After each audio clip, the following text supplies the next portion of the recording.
right, now that we've purged out all our expectations, we're just going to forget that.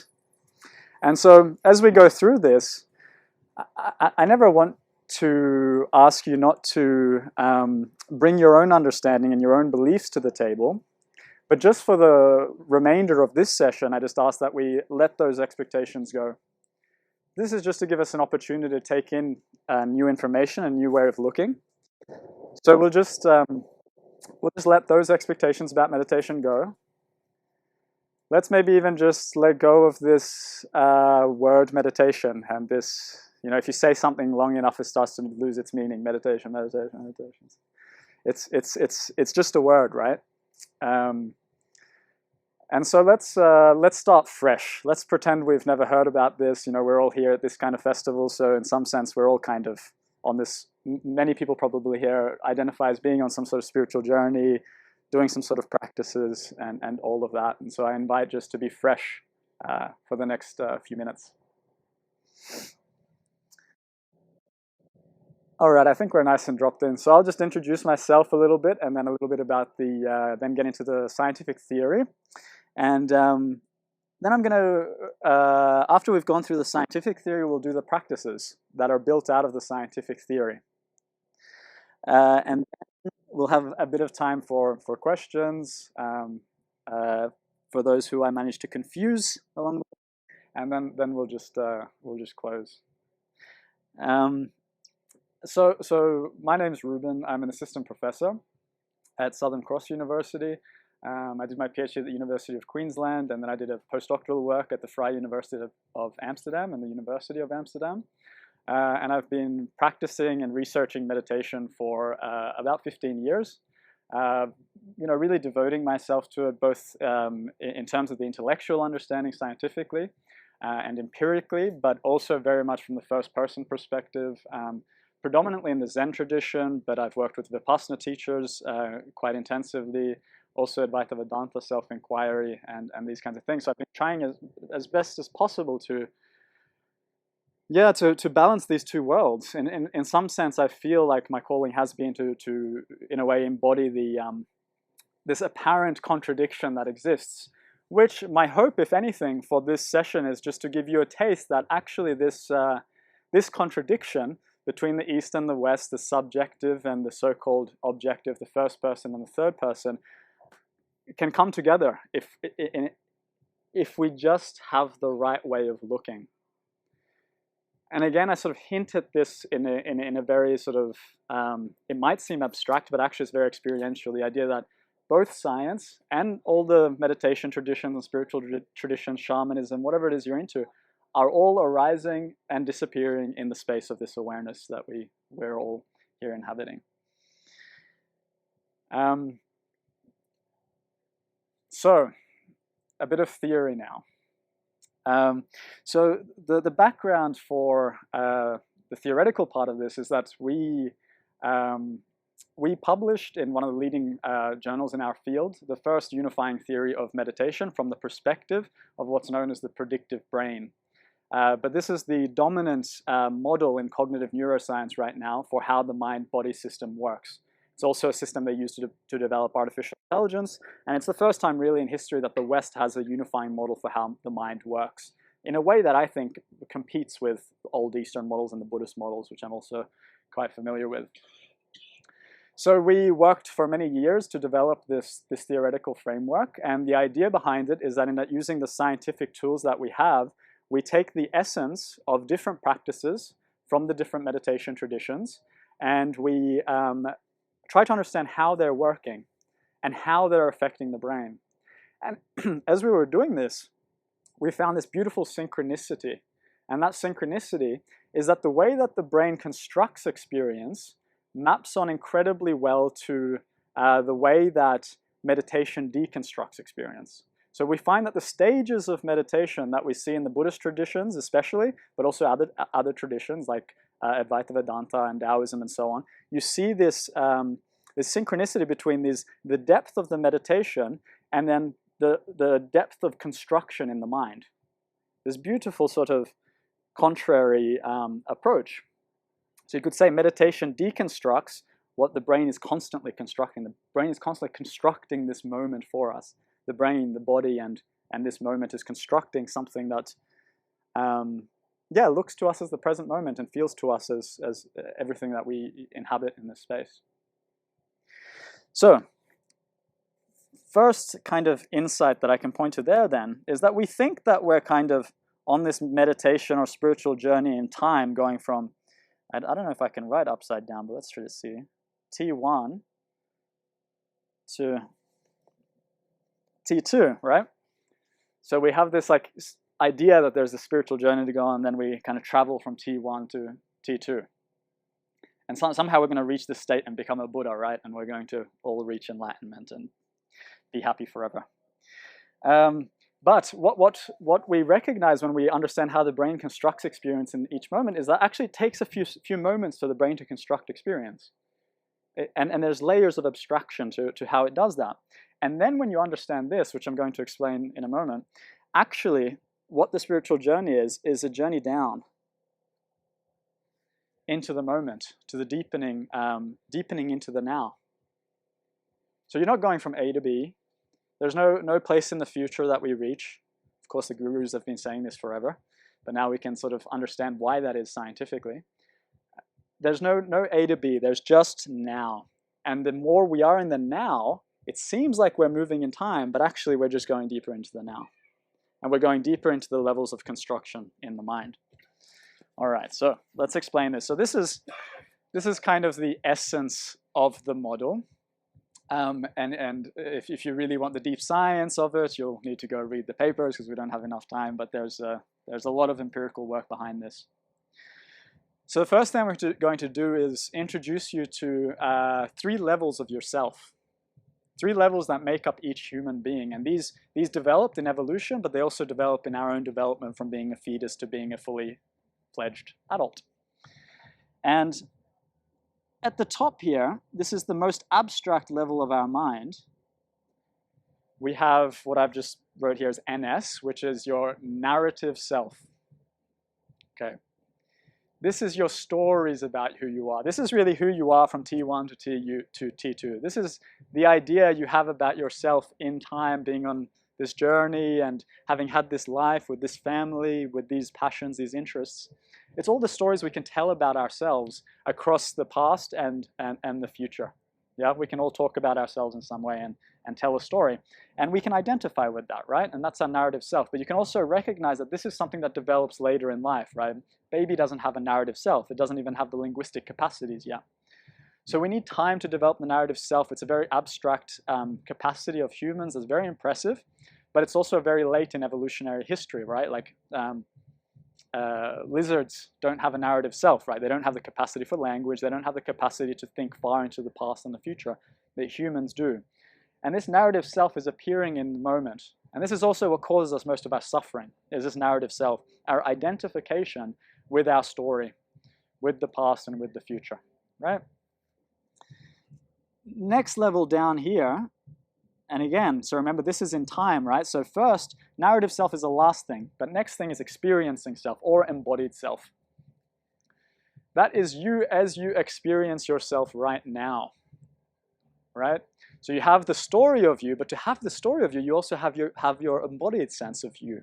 It's this sense of yourself being this body across time that gives you that story, right? It's this over time that allows you to create this this fantastic and painful narrative. So we can all check in right now, and you can tune in, right? You can look around. You feel like we have this perspective, and I have this body, and I know that this is my body. Can you recognize that right now? The very obvious sense that I am here, and this is my body. Yeah? That's your experiencing embodied self, that really clear sensation. And a lot of meditation techniques, try to bring you down to that embodied experiencing self. So if you've ever done Vipassana, mindfulness, any of these, you're kind of letting go of the narrative, coming into the experiencing a little bit, right? And a lot of people probably think that that's kind of the end of the story. But in many ways, that's sort of the beginning, actually, of the path. The next part of ourselves we're going to call the witnessing self. And the witnessing self, you can also recognize very easily. because the witnessing self can observe the body. Right? So I can say, I am my body, but I can also look at my body and I can observe it and witness it. Can we all recognize that? Yeah, I have my story about myself. Then I have this sense that I have a body. But even before that, I just have the capacity to witness my body, and I can witness my thoughts. So we have this capacity to have a witnessing self is necessary to have an experiencing self. Without being able to witness, there's no embodied experience, right? So you can imagine that earlier in the evolutionary tree, the lizard has a witnessing self. It might not even recognize itself as a body necessarily, but it certainly is witnessing phenomena in some sense. Then you need the witness to have the embodied, and you need the embodied to have the narrative. So you can see how these are built on top of each other in this way. Now we have this other very interesting thing here. And you can see that this door is always open. And that is that there is something even before the witnessing self. What's before the witnessing self? Does anyone have a sense of what that might be? The self, just the self, yeah. Higher self, perhaps, yeah. So many traditions have called it different things. They've called it the pure self, the Buddhists call it the non-self, the Hindus call it the true self, or Brahman, right? So all these traditions have their own word for what that is prior to the construction of this moment in all its richness. And this isn't a rejection of any of this, because you can see that this door is open here. So the already free part of us, this already awakened awareness underlying all the layers of ourself, is actually what this whole mountain is made of. Just like the mountain is part of the earth and part of the ground, this basic awareness, this groundless ground essence of our being, is always what all of this is made of. The witnessing self is awareness, the experiencing self is awareness, the narrative self is also awareness. And what is awareness? No one knows. It's no thing. It's the absence of things. It's going beyond things. The groundless ground, the essence of our true nature, you could say. And because this is what we are fundamentally, and it's no thing, so you can't identify yourself with it, but we can appear to become any of these things at different moments. I mean, think about when you wake up in the morning. You just wake up and suddenly you're you. But there's a few moments there where you're not yet fully embodied and you're not fully, locked in your thoughts. And we've all had those experiences when the narrative self kind of drops out. And so we can start to recognize how these are playing a part in our lives. All right. Any questions at this stage? Yeah.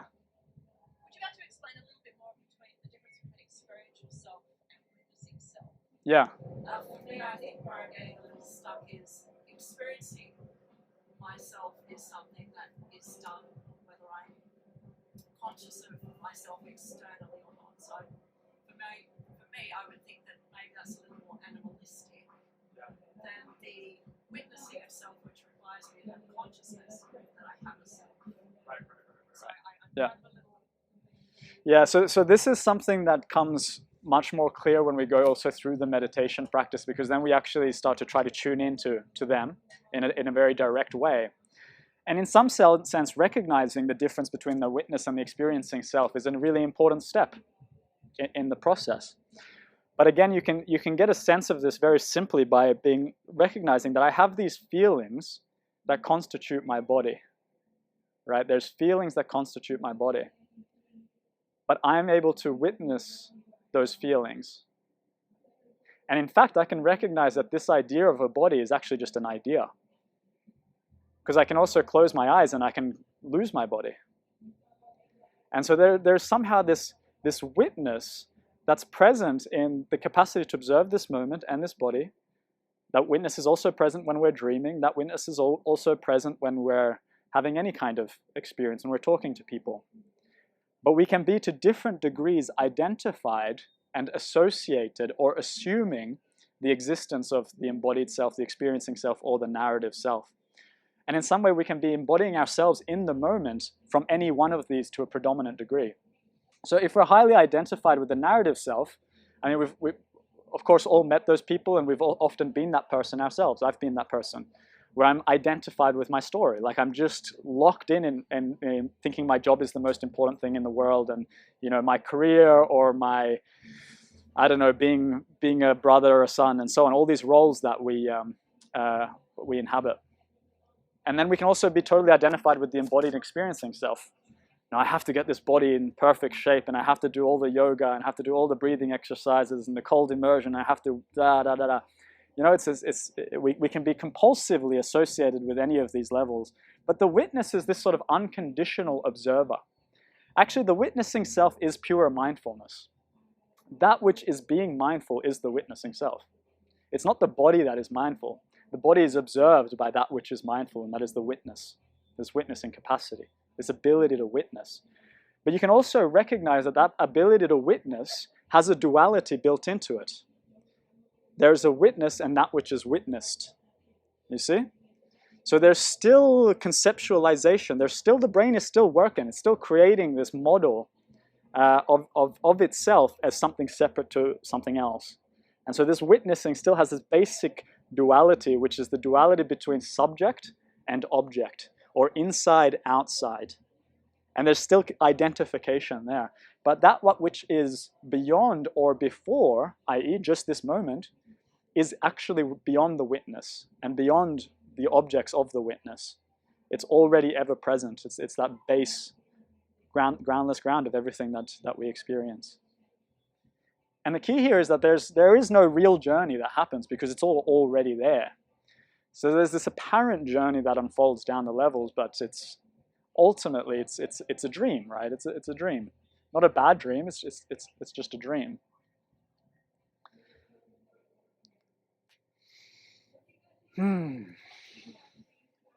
Blah blah blah. And so just a little bit more context on the neuroscience of this. So what I mentioned before is this idea of the predictive brain. So I really want to get into the practice and have time to do that, but just a little bit of context for that. The idea there is very simple, and that is, and this has been kind of, I don't want to say proven, but there's a growing evidence base that this is sort of what the mind and brain is doing, which is that all of what we experience, even our sort of most treasured experiences that we think are the most true possible things in the world, are predictions, are inferences that the mind is making. So it's something driven by our expectations based on the past. So even what we sometimes take to be raw sensory experience is actually deeply conceptual, deeply conditioned by past experience. And we can see this in cognitive neuroscience, for example, very clearly with visual illusions and so on. We can make the mind make wrong inferences all the time. And we also know that our inferences can go wrong. We've all been wrong about everything at some point in our lives. And we can have delusions, we can have psychotic breaks, we can have brain traumas. This thing is making inferences, and those inferences can go wholly wrong in different circumstances. So then you start to recognize that all of this is constructed in some fundamental way, right? And then the scientist starts to, okay, how is it constructed? And then you start to actually mathematically formulate how those predictions come to be, and this is called a Bayesian inference. I won't go into that, really boring for you guys. But essentially, we can kind of quantify what is driving those inferences and what is driving those inferences to change over time. And the key here is that those inferences happen in levels of abstraction. And that is from this space of awareness. Then you get a little bit more conceptualization, a little bit more abstraction. Then you get the witness, you get the embodied sense of self, you get the narrative self. And that is, of course, an oversimplification, because that process of abstraction gives rise to everything we experience. Everything. All its complexity and magnificent possibilities. And none of it is a rejection of any of that, but it's just a recognition that what that is an inference. So that maybe, also if we now kind of lean a little bit more to the Buddhist tradition, they have the same sort of teaching where all of this is a conditioned phenomena. That's what they say, right? So everything that we experience is a conditioned phenomena, conditioned by the past. Everything. So this is not so different to saying that everything is an inference. This is what the scientists are saying. The Buddhists are saying this is all conditioned phenomena, conditioned by the past, conditioned by our expectations. conditioned by our karma, right? And so when you recognize that, you can start to observe it with some equanimity, a little bit of distance. And then you can start to let it go a little bit. So one of my favorite teachings from the Buddhist tradition is that of anicca, anatta, and dukkha. This is from classical Buddhism, Theravada Buddhism. Anicca is impermanence. Anicca. For all those who have done a good Goenka retreat, you recognize that one. Anatta, not self or non-self. So all phenomena are impermanent. Scientists fully agree with that. All phenomena are without a consistent sense of self or a consistent self-reality. All scientists also basically agree with that, most scientists anyway. And that's what the Buddhists teach. And then dukkha, which is that clinging to that phenomena as something real and permanent is what causes suffering. So you have anicca, impermanence, not self, and dukkha. Clinging to it causes suffering. And so if you understand it's all an inference, the system can start to let it go. It doesn't have to be a particular way, right? It doesn't have to be a particular way because it's not under your control. It's conditioned by the past and it's just emerging. It's an emergent phenomenon. It comes out of the, in Buddhism it's called dependent origination. Things have to come together to give rise to our experience. So the scientists would say it takes the brain, the body, and the input to give rise to this experience. And that's not so different from the Buddhist teaching of dependent origination, that you need lots of things to come together to give rise to a spider. I didn't want to hurt him. Yeah. I don't know where he is. Who's good with spiders? There we go. Oh, you got him. Thank you. All right. Any questions about this? I know that's a lot of information, but don't worry about it because you're already free. Yeah. Curious about something you were talking about before. Is the inference in this that that animals don't have this experience? No, definitely not. So I would say that and again, this is now my speculation because we don't know what animal consciousness looks like, but we do know that they don't have a narrative self, most animals, right? So, okay, so you might have chimpanzees and sort of primates that have qualities that look like a narrative self, maybe dogs and cats, I don't know, right? But if you go down to, like, I don't know, cockroaches or worms, right? They're not there thinking about themselves in any abstract sense. And many experiments also reveal that about different organisms. Many organisms, for example, can't recognize themselves in the mirror, right? So this is a test that, do they have self-recognition? Are they able to, do they have a model of themselves in an abstract way? And most animals don't, except for, again, monkeys, chimpanzees, these sorts of things.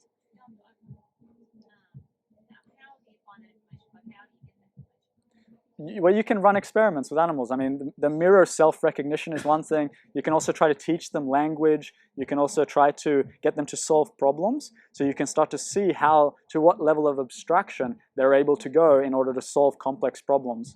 And so you can see this sort of hierarchy, you could say. But again, what I'm saying here is that in many ways, if what I'm speculating here is true, the animals have a much richer present moment centered experience of reality than we do. It's our ability to be abstract that actually gets us caught. I mean, our experience can be reduced to a single thought, and we can be stuck on a single thought for a lifetime. And that is our power to abstract, but it is also our curse, right? Yeah. So being caught here is really gives us all our power, but also is the greatest detriment, I think, to human beings. We're the only ones who suffer depression, right? Yeah.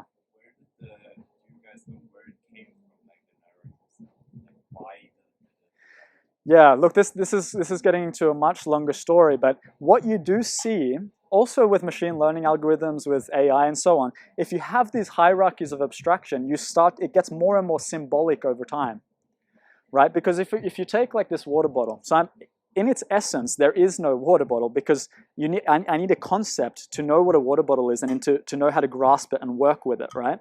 So already when I say that this is a water bottle, even when I'm looking at it, I'm already conceptualizing about it. Before that, it's sort of this pure information, you could say. Then I need to collapse that into a water bottle. Then I have to call it a water bottle. Then if I go further up the symbolic tree, I can just call this a sound and say, okay, water bottle. And then I can put this away, and now we just have this abstract concept of water bottle.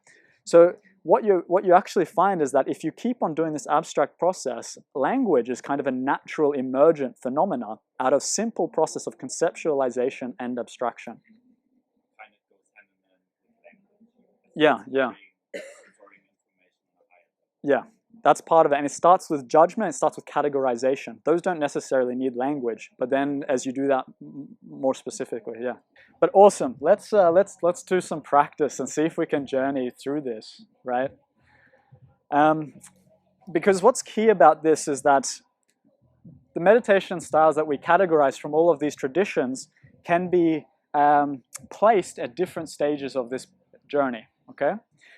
And so the first practice that takes us from the, it's like this transitional phase here, from the narrative to the experiencing, we call that focused attention.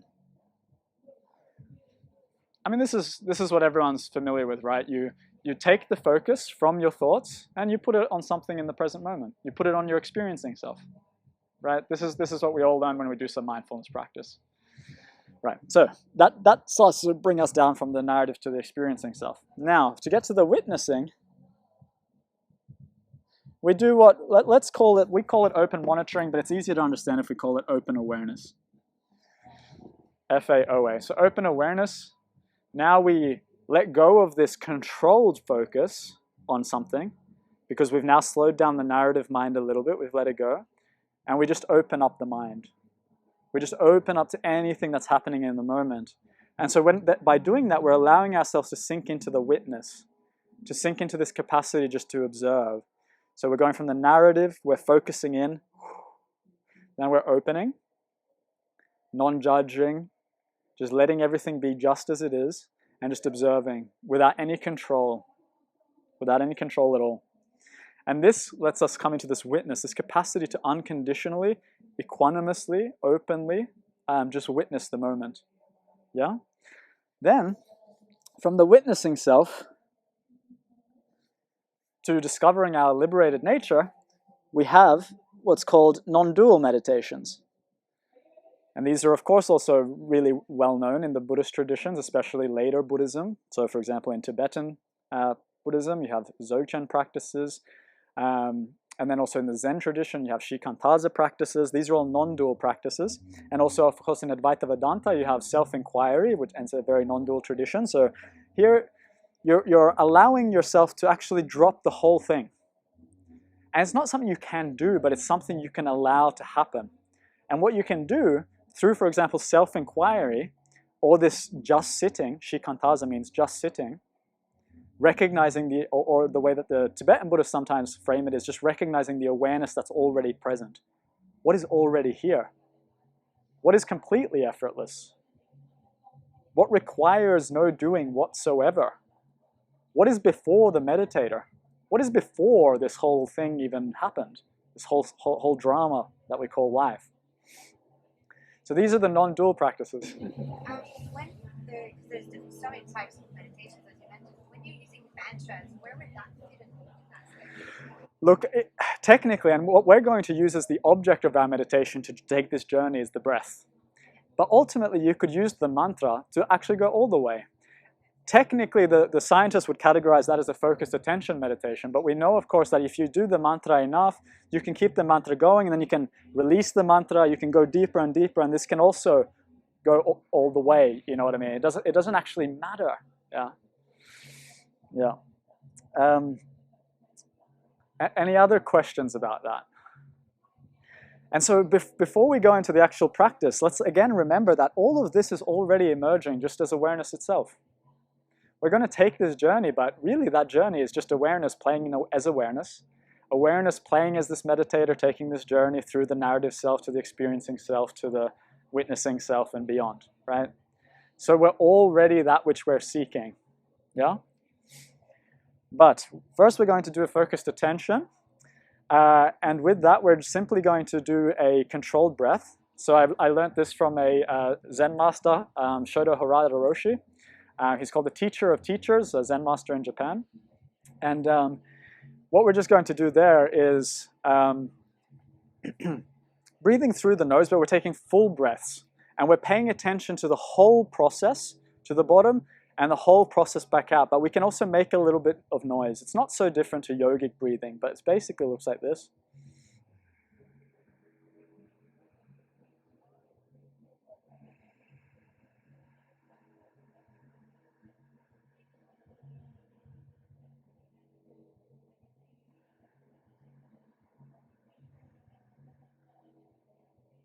And you're allowing yourself to take the subtle sound that you're making as the object, because it's very easy to pay attention to that. And sound is very good at cutting through thought, because sound and thought are very closely linked together. So we use that sound to do this initial transition, because it gives us a very powerful object to hold on to as we kind of slow down the narrative self. Yeah? So we're going to start with that, and then we'll do the next phase together. So I think before we do this, maybe let's just stand up and just like let go of all this blah blah blah.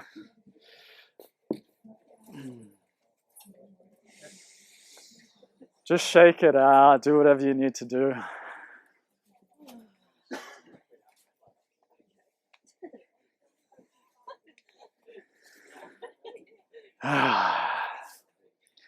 No such thing as science, no such thing as meditation. All right, when you're ready, let's sit back down.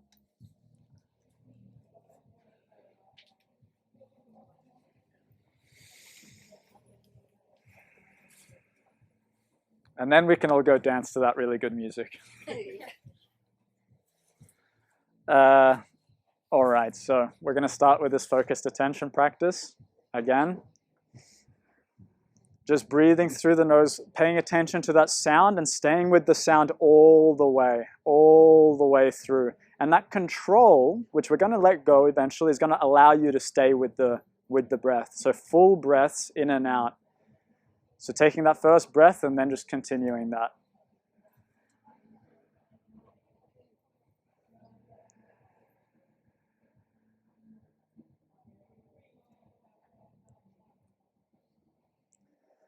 And if it's feeling a little bit tight, just bringing a little bit of relaxation to that. So relaxing the body, relaxing the body, relaxing the body. Relaxing the consciousness, relaxing the mind, relaxing the thoughts.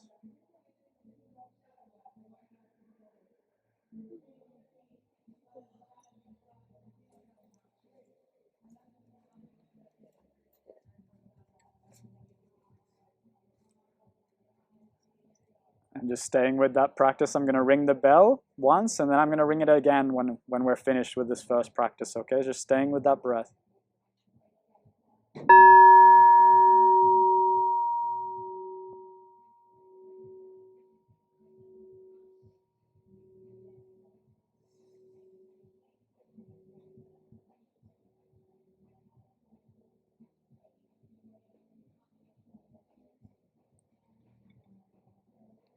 If your attention is feeling tight, just relax it a little bit. Just relax the attention.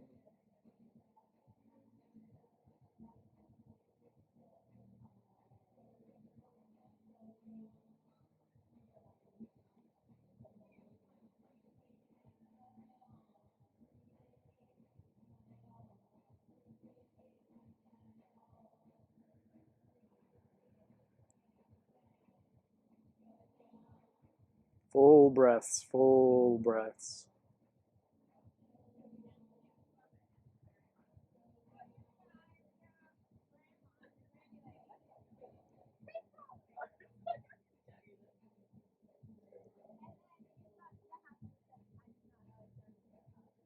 None of the thoughts are more important than your breath right now. Every thought is equal. Every judgment is equal. Every belief is equal. Every expectation is equal.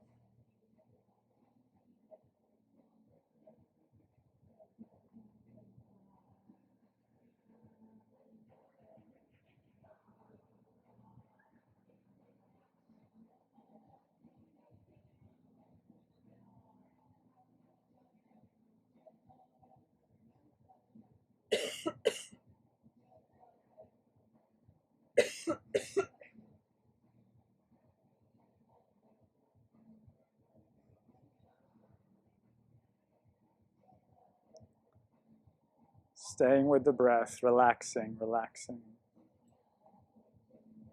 Letting go of tension. Not blocking anything.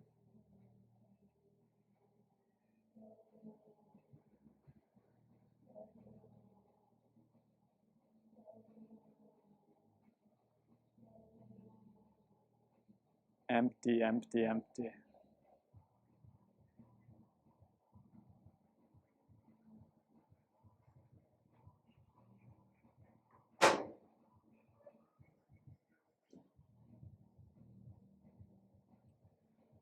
Nothing but the breath, nothing but the breath.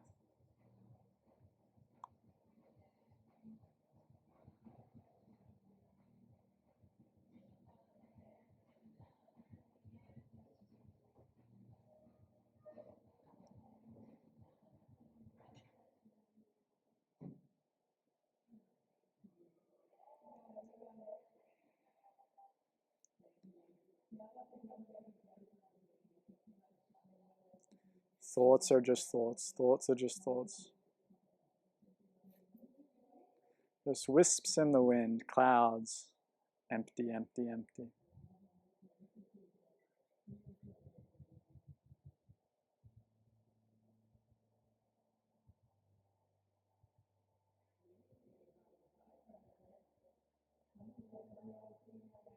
Everything is perfect just as it is.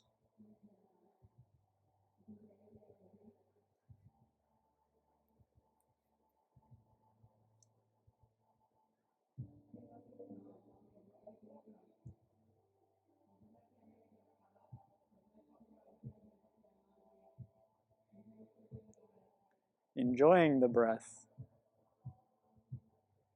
How beautiful it is to just be able to breathe. How blessed we are just to have this space to breathe.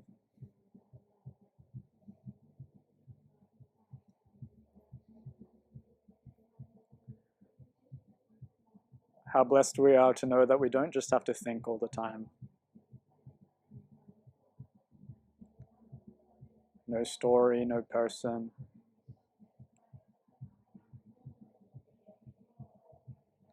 Nobody breathing, just breath.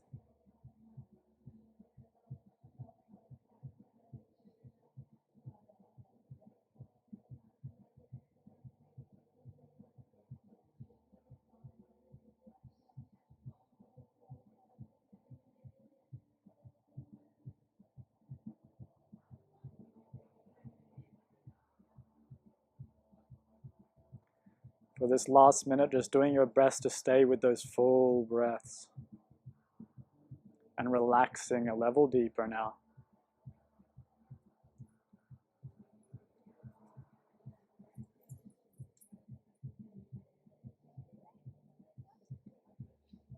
Allowing sounds to come and go. Just sounds, just sounds, just thoughts, just thoughts.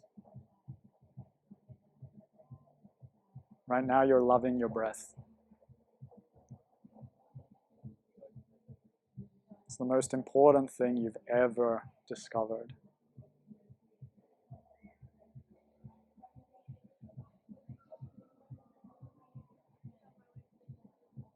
It's the most intimate sensation.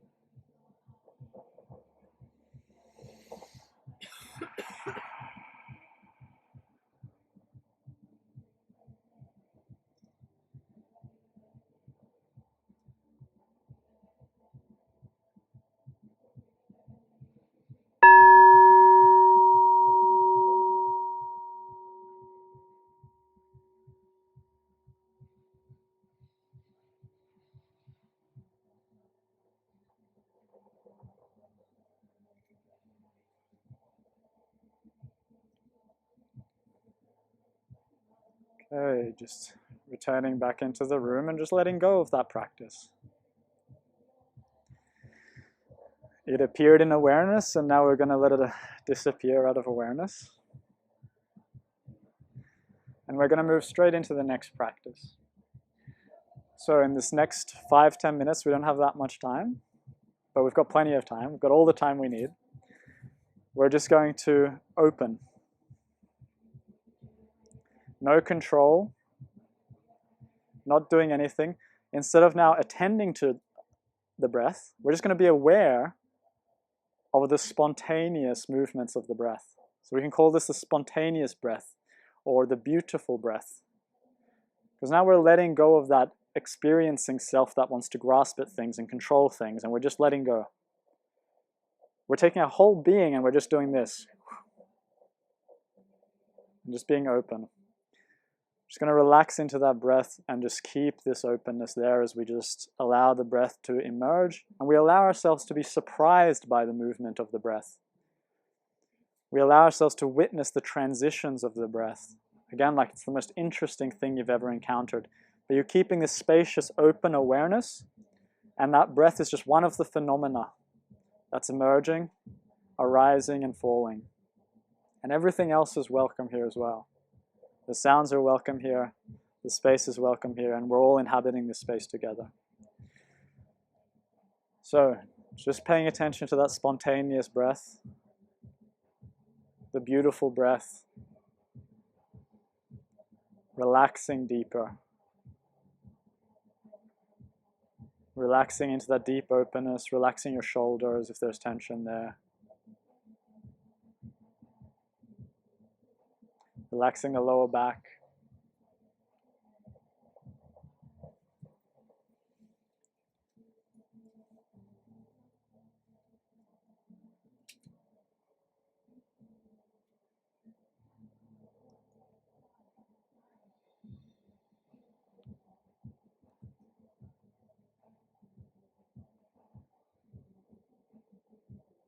This practice of the spontaneous breath can go incredibly deep.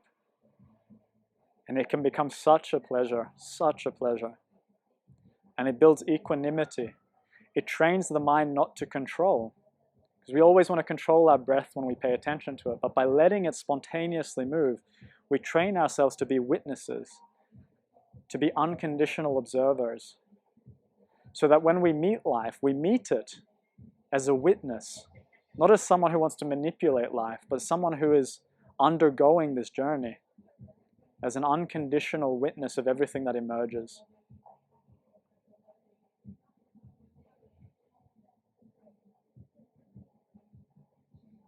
This builds insight. Anicca, anatta, dukkha, emptiness. Emptiness of all phenomena. All phenomena are conditioned, all constructed. We can let it all go. We don't need to hold on to anything because we are no thing.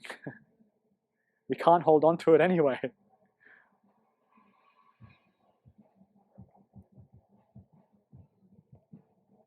It's pure, it's without essence, effortless, already perfect.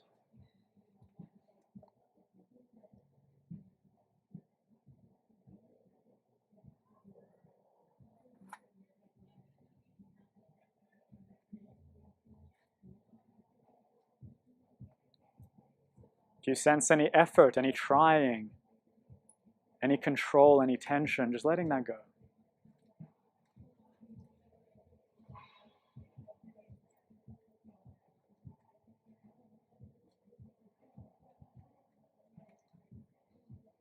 The breath is impermanent, there's no self there, and grasping at it causes suffering. Can you see that? It's empty and therefore it's full. And therefore it's pure and self-complete. Everything is like this breath. Everything is like this breath. Understand one thing, you understand everything.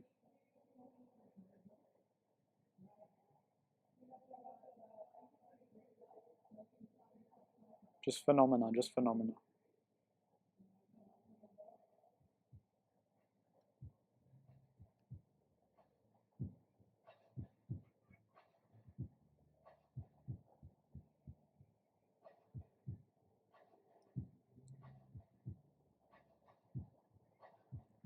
For this last moment, just putting your hand on your heart. Just feeling into your heart.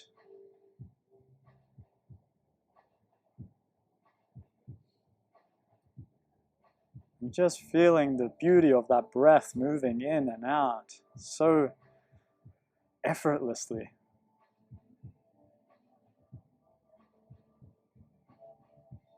Hugging this heart, this precious heart, full of consciousness, full of knowledge, full of awareness, always pure.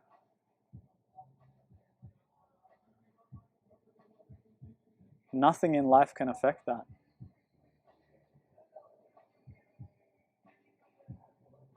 Everywhere all at once.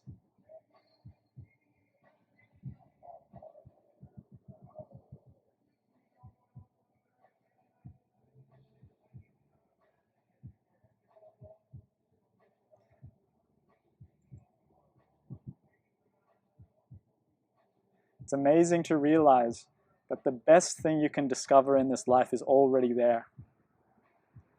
Then you don't need to look outside yourself for anything, except for fun.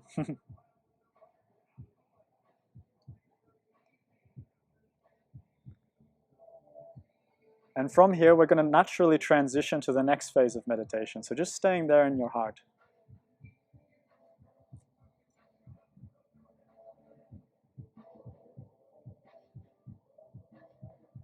Now we're not doing anything. We're just in our hearts.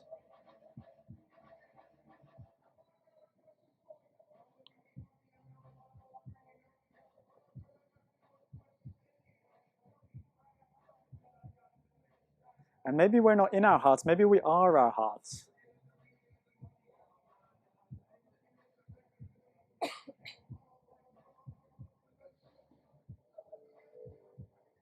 Is there a separation between you and the heart?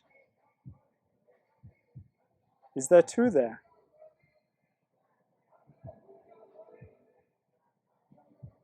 Is there you and the heart, or is there just the heart? Be honest with yourself about this. There's no right answer, there's only your capacity to see what's true. What is true? What is true? What do you really know about this moment? Not with the mind, but with the heart.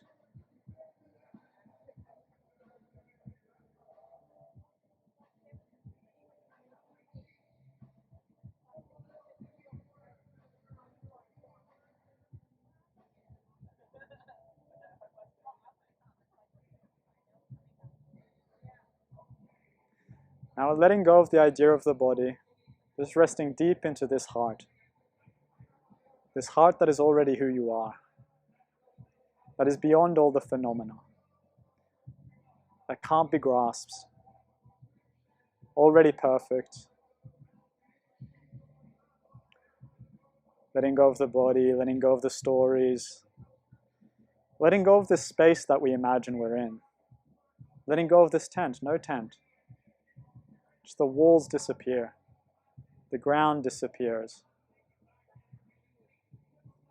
the sky disappears, the earth disappears. All the concepts you've ever learned disappear in this heart.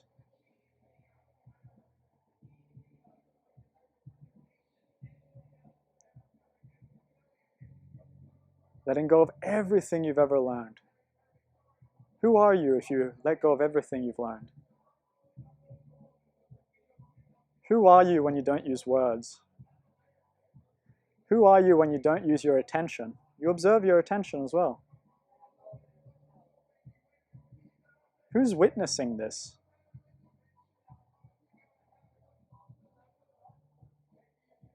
Where are these sounds coming from that you're hearing right now?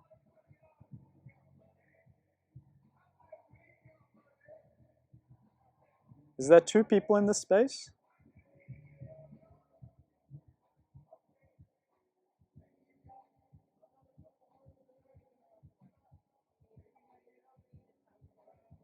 Who's aware? Who's aware? What is aware? What is the source of even awareness itself?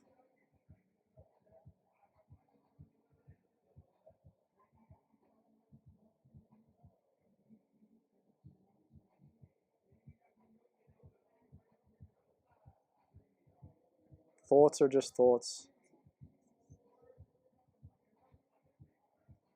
What's the source of thoughts? Where are the thoughts coming from? Who are the thoughts appearing to? Who are the thoughts appearing to?